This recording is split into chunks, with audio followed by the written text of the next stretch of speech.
Party भी एक political party है. All the political parties, by the rule of Section 13A of Income Tax Act, उनको tax में exemption मिलता है.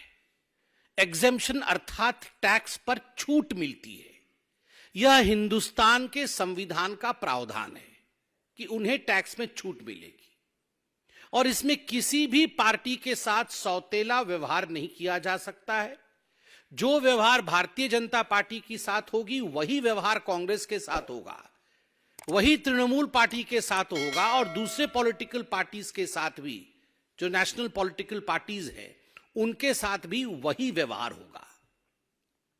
आखिरकार ऐसा क्या हुआ कि कांग्रेस पार्टी के साथ जो कोट अनकोट फ्रीज अकाउंट वाली व्यवस्था हुई, कांग्रेस पार्टी के अकाउंट के ऊपर आघात क्यों हुआ?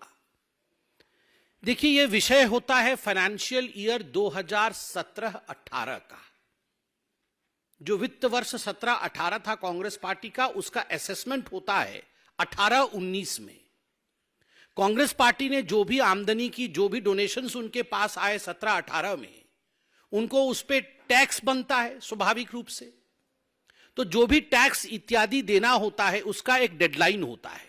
आप सभी मित्र और हम सब जो मंच पे बैठे हुए हैं अमूमन सब टैक्स भरते हैं. तो टैक्स का डेडलाइन और टैक्स का एक्सटेंडेड डेडलाइन, इस विषय को हम जानते हैं कि जुलाई के महीने में टैक्स भरने का डेडलाइन है तो ये एक्सटेंड होता है और एक्सटेंडेड डेट भी एक होता है. और एक्सटेंडेड डेट तक भी हम टैक्स नहीं भर पाए तो हमें पेनाल्टी देना होता है, हमें फाइन देना होता है. तो फाइनेंशियल ईयर 17-18 का जो असेसमेंट बना उसके अनुसार कांग्रेस पार्टी को दिसंबर 31, 2018 ये लास्ट डेट था, ये डेडलाइन थी जब तक उनको अपना टैक्स रिटर्न भरना था. But Congress could not comply with this. Congress party का प्रथम भूल रहा, कांग्रेस पार्टी की मिस्टेक रही कि एक्सटेंडेड डेडलाइन तो छोड़ दीजिए, जो एक्सटेंडेड डेडलाइन होता है उस एक्सटेंडेड डेडलाइन जो कि 31 दिसंबर 2018 था, तब तक भी कांग्रेस पार्टी टैक्स भर नहीं पाई. वो टैक्स भरी कब? वो टैक्स भरती है फरवरी 2019. Does not comply with the extended deadline. It fills its tax return for the financial year 2017-18 in February 2019. तो एक कानून टूट जाता है. दूसरा एक प्रावधान है, एक रूल है जो आप सब जानते हैं, पॉलिटिकल पार्टी के लिए बनाई गई है कि कोई भी पॉलिटिकल पार्टी अपने अकाउंट में 20,000 रुपए से अधिक कैश में डोनेशन नहीं ले सकता है.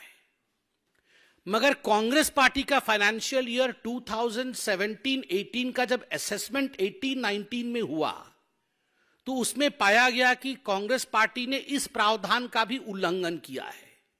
Congress party has not complied with this rule that no political party can receive donations beyond 20,000 rupees.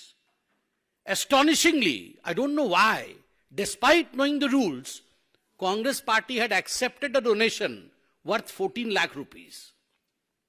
Cash में फाइनेंशियल ईयर 17-18 में उन्होंने 14 लाख रुपए डोनेशन लिया है, बेनामी डोनेशन, जो कि रूल नंबर 2 टूटता है. तो 17-18 फाइनेंशियल ईयर में दो प्रावधान को कांग्रेस ने तोड़ दिया. डेडलाइन और एक्सटेंडेड डेडलाइन के अंदर टैक्स रिटर्न्स नहीं भरे और कैश में जो डेडलाइन और जो लक्ष्मण रेखा थी उसे कूद करके उन्होंने अधिक पैसे डोनेशन ले लिया. और एग्जेम्पशन रूल का 13A में स्पष्ट मानना है कि यदि आप इन प्रावधानों को नहीं मानेंगे तो जो एग्जेम्पशन का कानून आपको दिया गया है, जो प्रावधान एग्जेम्पशन का आपको दिया गया है, वो फैसिलिटी विड्रॉ कर ली जाएगी. तो कांग्रेस पार्टी का जो एग्जेम्पशन दिया गया था एक पॉलिटिकल पार्टी के नाते 13A के अंतर्गत, दैट वाज विड्रॉन. तो स्वाभाविक रूप से अब कांग्रेस पार्टी क्या कहलाती है? तो इनकम टैक्स के नोमेनक्लेचर में कांग्रेस पार्टी अब एक एसोसिएशन ऑफ पर्संस कहलाती है. and it would be subjected to normal tax liability.